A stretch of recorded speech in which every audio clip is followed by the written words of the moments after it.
Hello mga ka-hunters, ayan po itong 5 piso na may error na die break po. Papakita ko po sa inyo mga ka-hunters.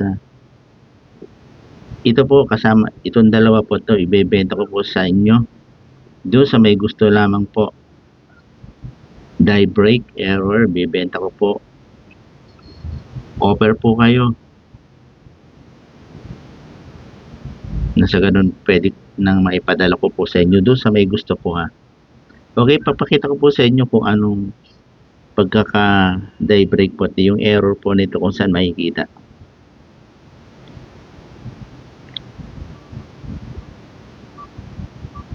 Ayan po doon sa baba po, ayan. Ayan sa baba.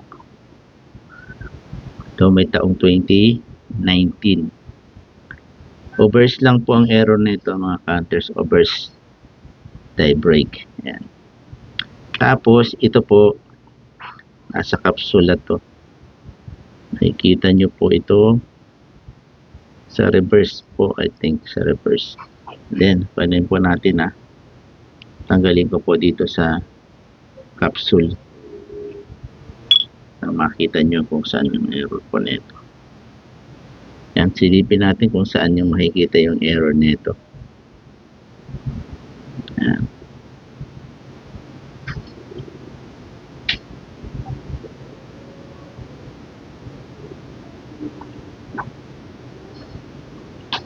Ayan po sa taas tumama sa ring. Ayan po yung ayan po. Die break error yan kung hanggang doon sa may ulo po. Sa may noo. Overs parehas 2019 ang ito nga lang po nonagonal. At yung isa ay yung circular bilog. Yan. Wala po ito dito. Yan sa may gusto po, baka gusto nyo po. At magbibigay din po ako ng freebies. Okay? Maraming pong salamat. God bless you po.